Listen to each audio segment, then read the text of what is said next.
कि हम वेक्टर को रिप्रेजेंट कैसे करते हैं। अब हम बात कर रहे हैं रिप्रेजेंटेशन पर। इससे पहले ये बात लिख लें,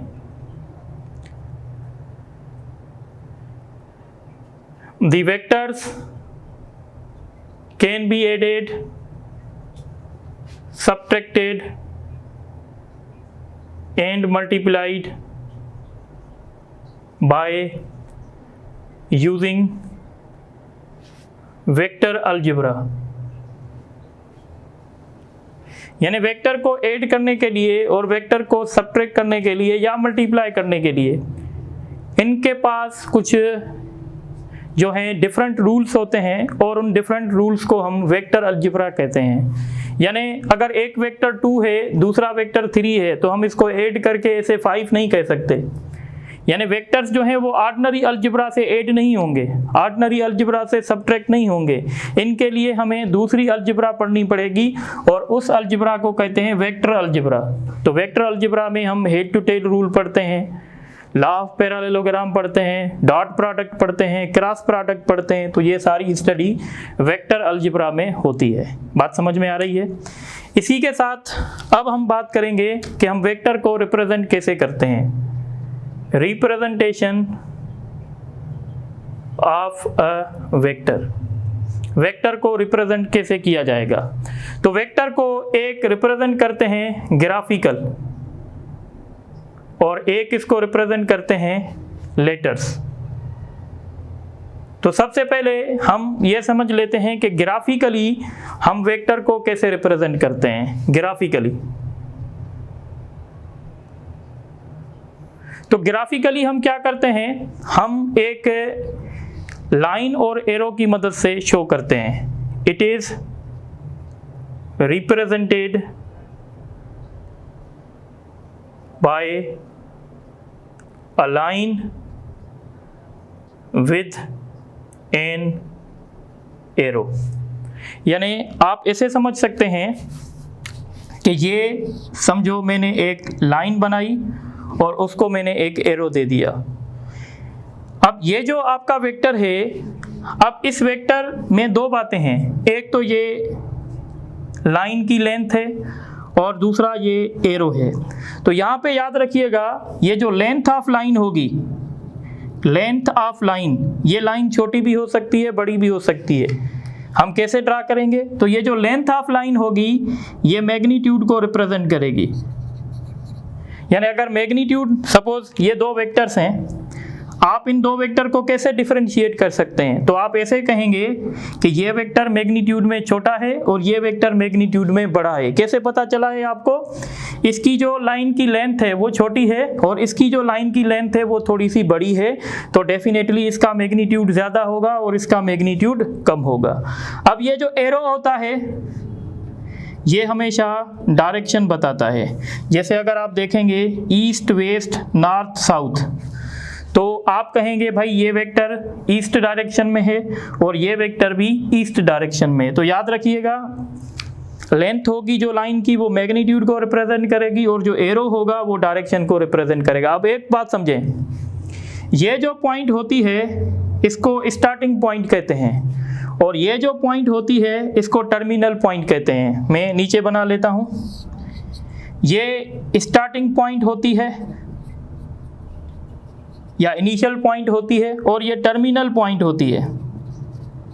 अब याद रखिएगा, जो स्टार्टिंग पॉइंट होती है उसको हम टेल कहते हैं और जो टर्मिनल पॉइंट होती है इसको हम हेड कहते हैं।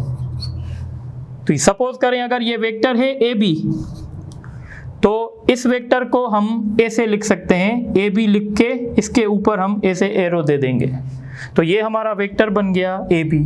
तो ये जो ए बी वेक्टर होगा, ये जो इसमें ए होगा ये हमेशा स्टार्टिंग पॉइंट बताएगा और ये जो बी होगा वो हमेशा हमें टर्मिनल पॉइंट बताएगा। जैसे अगर एक वेक्टर है पी क्यू, ठीक है, अगर ये वेक्टर पी क्यू है तो ये स्टार्टिंग पॉइंट होगी और ये इसकी टर्मिनल पॉइंट होगी, यानी ये इसका टेल होगा और ये इसका हेड होगा। इसी तरीके से हम इसको डिफाइन करते हैं। तो ग्राफिकली हम वेक्टर को ऐसे रिप्रेजेंट करते हैं। और दूसरा होता है लेटर्स, दूसरा इसका मेथड है लेटर। तो लेटर में हम इसको कैसे रिप्रेजेंट करते हैं, हम क्या करते हैं, एक कोई भी लेटर लिख के, अंग्रेजी अल्फ़ाबेट का कोई भी लेटर हमने लिखा और उसके ऊपर हम एरो दे देते हैं, तो ये वेक्टर होगा। अगर मैं इसको ऐसे लिखूंगा तो ये स्केलर हो सकता है, पर अगर इसके ऊपर एरो आ जाएगा तो ये वेक्टर हो जाएगा। यानी इट कैन बी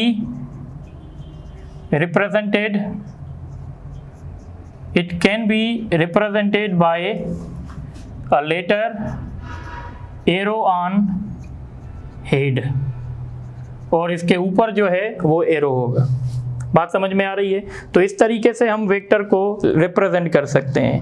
एक बात और भी नोट करनी चाहिए कि कभी कभी हम वेक्टर को क्या करते हैं कि हम इसको स्पेस में भी शो करते हैं, स्पेस में भी शो करते हैं, या कभी कभी हम इसको प्लेन में भी शो करते हैं। अब प्लेन और स्पेस समझें।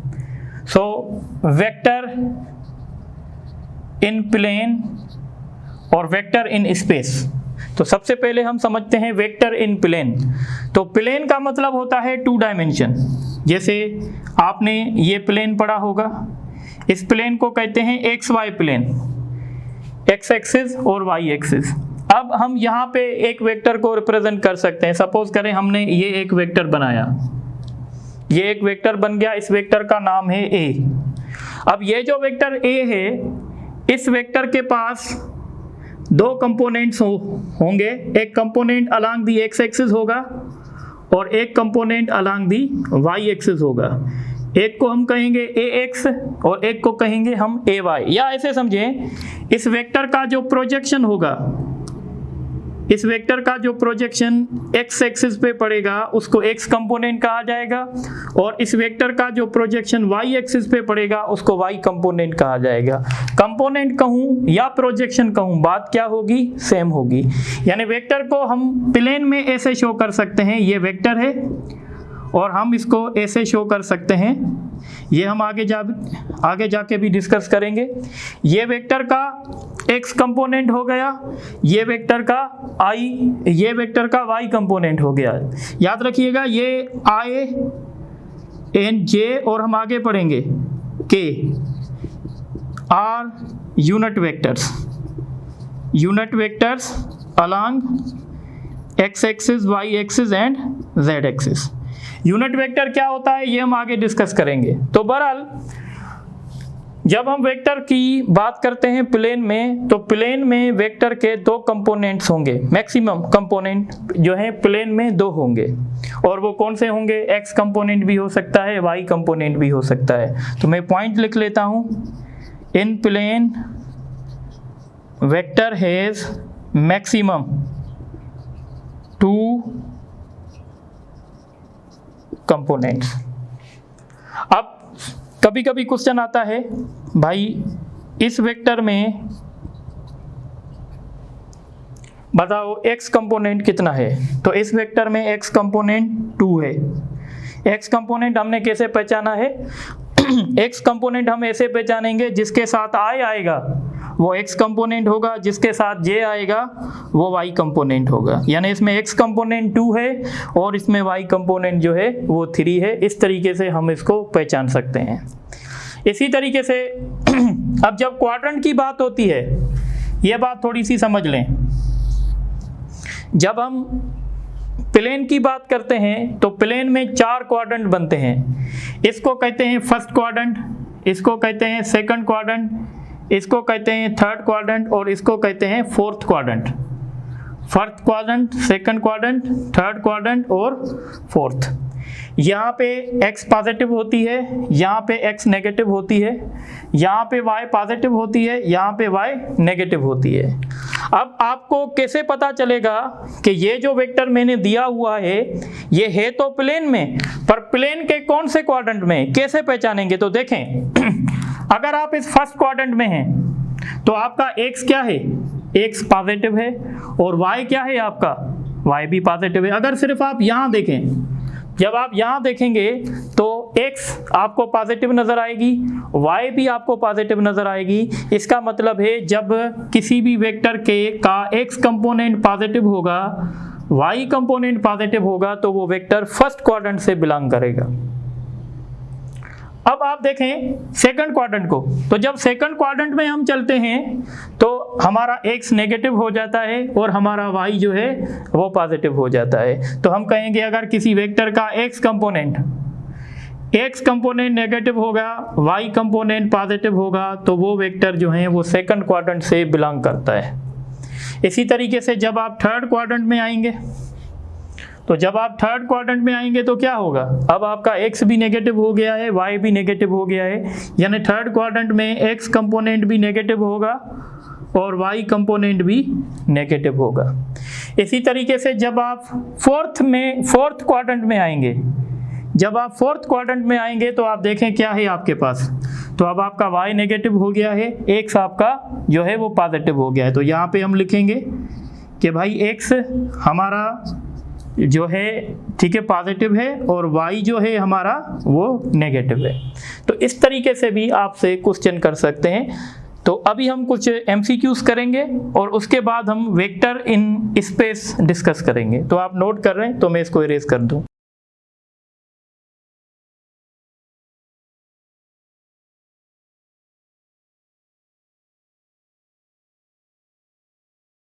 अच्छा, अब हम कुछ MCQs डिस्कस करते हैं।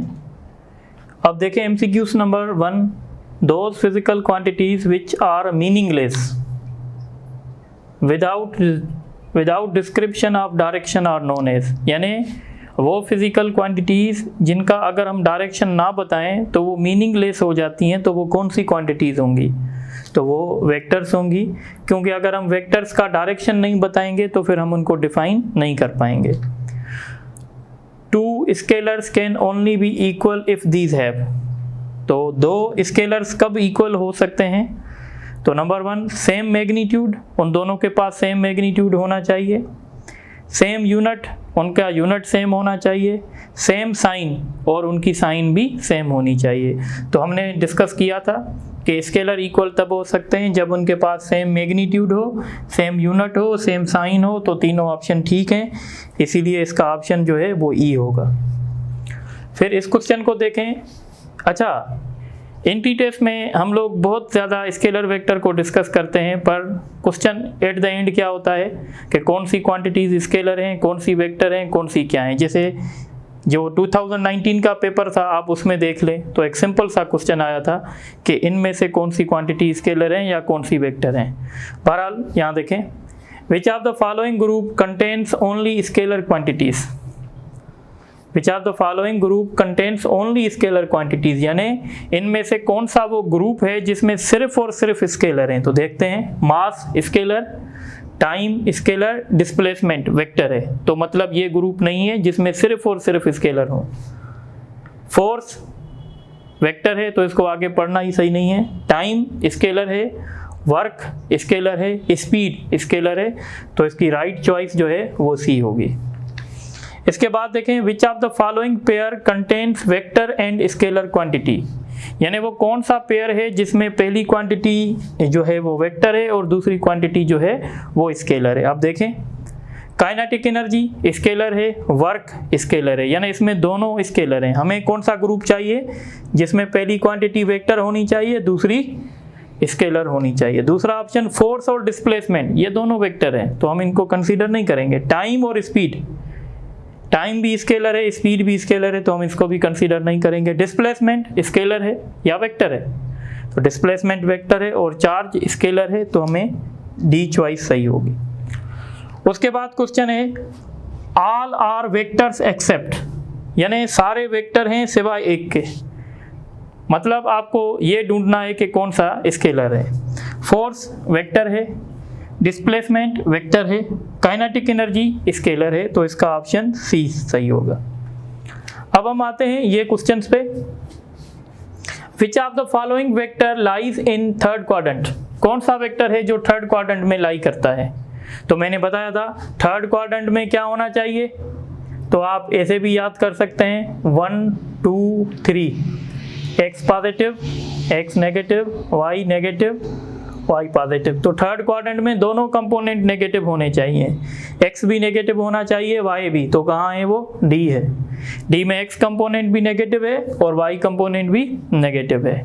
उसके बाद ये क्वेश्चन देखें, for a vector in X Y plane, vector X Y plane में कब होगा, for a vector in X Y plane in second quadrant, एक वेक्टर एक्स वाई प्लेन में है और हम कह रहे हैं वो सेकंड क्वाड्रेंट में है, तो सेकंड क्वाड्रेंट में होगा तो क्या होगा, तो सेकंड क्वाड्रेंट में अगर आप देखेंगे तो आपका y पॉजिटिव होगा, x नेगेटिव होगा, यानी इसका x कंपोनेंट नेगेटिव होना चाहिए और y कंपोनेंट पॉजिटिव होना चाहिए, तो इसका ऑप्शन डी होगा। उसके बाद क्वेश्चन है, a vector has dash maximum components in plane, तो मैंने थोड़ी देर पहले आप लोगों को बताया है इसी लेक्चर में कि वेक्टर के प्लेन में कितने मैक्सिमम कंपोनेंट हो सकते हैं, तो 2 हो सकते हैं। तो इसी तरीके से आप इनको नोट करें, तो फिर हम लास्ट टॉपिक डिस्कस करेंगे इस लेक्चर की, vector in space.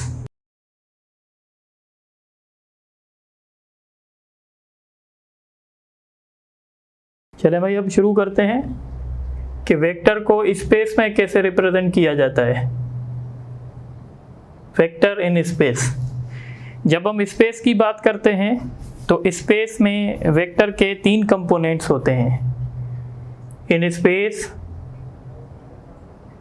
Vector has maximum 3 numbers of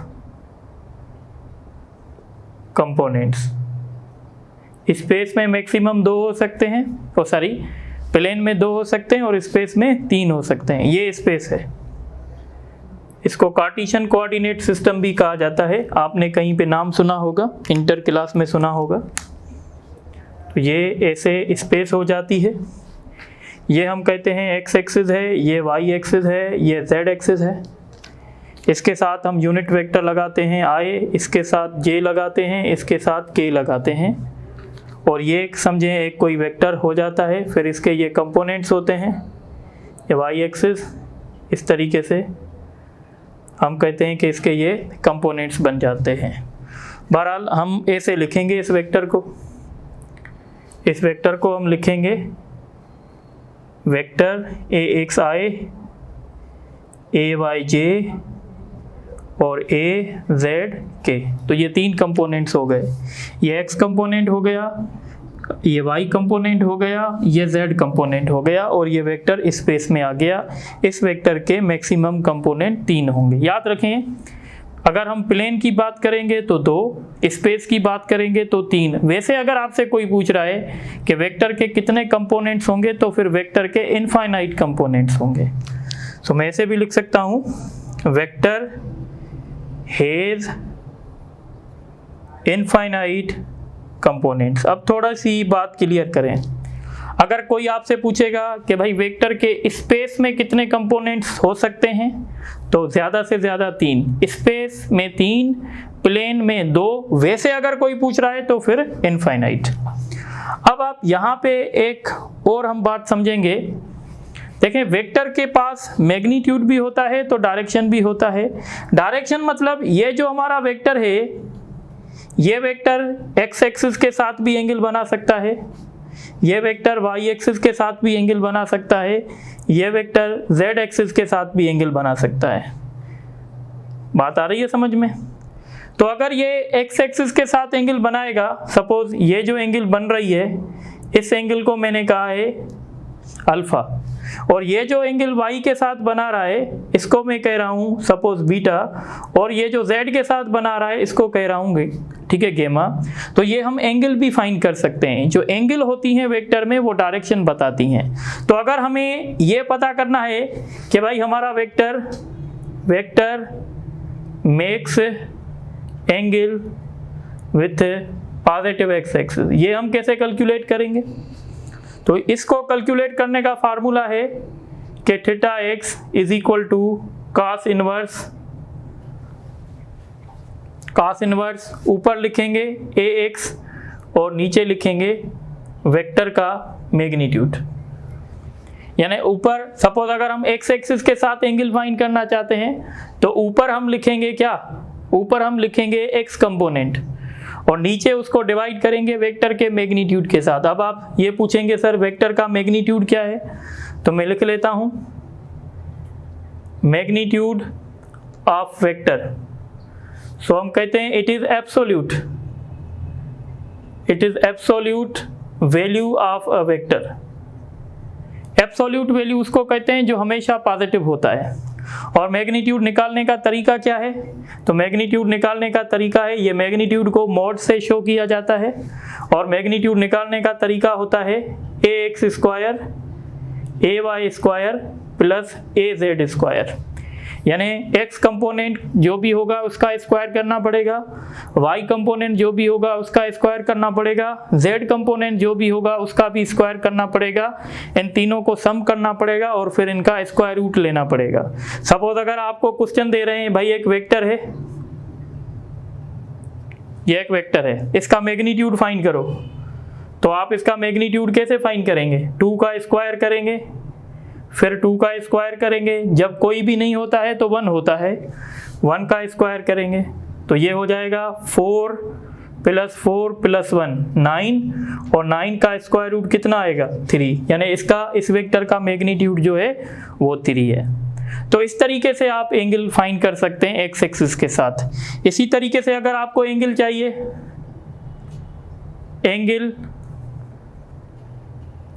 angle with Y axis के साथ एंगल चाहिए तो इसका फार्मूला होगा थीटा वाई। इसमें भी हम cos इनवर्स लगाएंगे, पर अब हम एंगल y के साथ फाइंड कर रहे हैं तो यहाँ ऊपर हम ए वाई लिखेंगे और नीचे हम वही फार्मूला लिखेंगे मैग्नीट्यूड ऑफ ए। इसी तरीके से अगर आप एंगल z के साथ बना रहे हैं, एंगल विथ z एक्सिस, अगर आप z के साथ एंगल बनाना चाहते हैं तो z के साथ एंगल कैसे मिलेगी? cos inverse az upon a magnitude. यानी एक जनरल फार्मूला याद रख लें, हमेशा यहाँ पे cos इनवर्स आएगा और यहाँ पे वो कंपोनेंट आएगा जिस एक्सिस के साथ आप एंगल बना रहे हैं। अगर आप x एक्सिस के साथ एंगल बना रहे हैं तो ax रखेंगे, और अगर आप y एक्सिस के साथ बना रहे हैं तो ay रखेंगे, अगर z के साथ बना रहे हैं तो az रखेंगे और नीचे वेक्टर के मैग्नीट्यूड के साथ डिवाइड कर देंगे। सपोज इसी क्वेश्चन को लेते हैं, अगर इसी क्वेश्चन में हम एंगल फाइंड करना चाहते हैं x एक्सिस के साथ तो हम क्या लिखेंगे? cos इनवर्स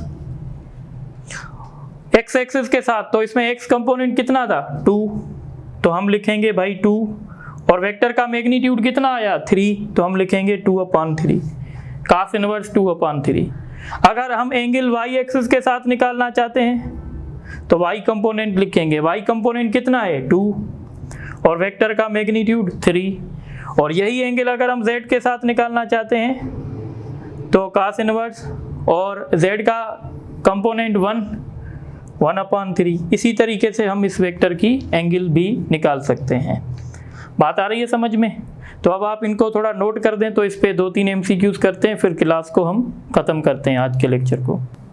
चलें, अब ये हम 4 MCQs मैंने लिखे हैं, इसको सॉल्व कर लेते हैं। Find the magnitude of vector, इस वेक्टर का मैग्नीट्यूड बताओ। तो मैग्नीट्यूड का फार्मूला मैंने बताया था, x कंपोनेंट का स्क्वायर करेंगे, y कंपोनेंट का स्क्वायर करेंगे, z कंपोनेंट का स्क्वायर करेंगे, 2 का स्क्वायर करेंगे तो 4, 6 का स्क्वायर करेंगे तो 36, 3 का स्क्वायर करेंगे तो 9, इन सबको ऐड कर देंगे 49, और 49 का रूट जो है 7 होगा, तो इसका सही ऑप्शन ए होगा। उसके बाद दी y component of vector a = 5i + 9j + 3k। तो आप समझ सकते हैं कि इसमें y कंपोनेंट वो होगा जिसके साथ j यूनिट वेक्टर होगा, तो मतलब इसका y कंपोनेंट जो है वो 9 है। इसी के साथ for what value of a the magnitude of vector 2i + j + ak is 3। यानी ये पूछ रहा है a का वैल्यू क्या होना चाहिए ताकि इस वेक्टर का मैग्नीट्यूड 3 हो। हमें पता है मैग्नीट्यूड का फार्मूला होता है ax square ay square az square. अब हम a की जगह क्या लिखेंगे? मैग्नीट्यूड कितना गिवन है? 3, इसका करेंगे स्क्वायर, और x कंपोनेंट इसमें 2 है, y कंपोनेंट इसमें 1 है, z कंपोनेंट इसमें a है जिसका वैल्यू हमें फाइंड करना है। ठीक है, अब हम करेंगे स्क्वायरिंग ऑन बोथ साइड्स, तो 3 का SBS squaring on both side, क्योंकि अंडर रूट हमें यहाँ से ख़त्म करना है। ये 9 हो जाएगा, इसका अंडर रूट ख़त्म हो जाएगा, 4 + 1 + a स्क्वायर।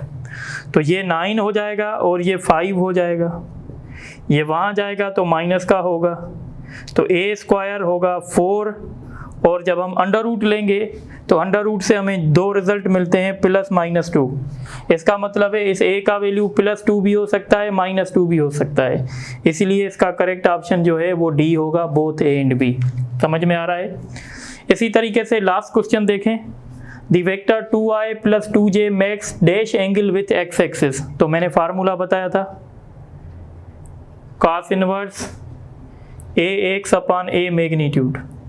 सबसे पहले a मैग्नीट्यूड फाइंड करो, 2 का स्क्वायर 4, 2 का स्क्वायर करेंगे x कंपोनेंट का, y कंपोनेंट का और z कंपोनेंट इसमें नहीं है तो 0, तो ये हो जाएगा 4 + 4, ये 8 हो जाएगा, और 8 का अंडर रूट क्या निकलेगा, तो हम इसके फैक्टर निकालेंगे,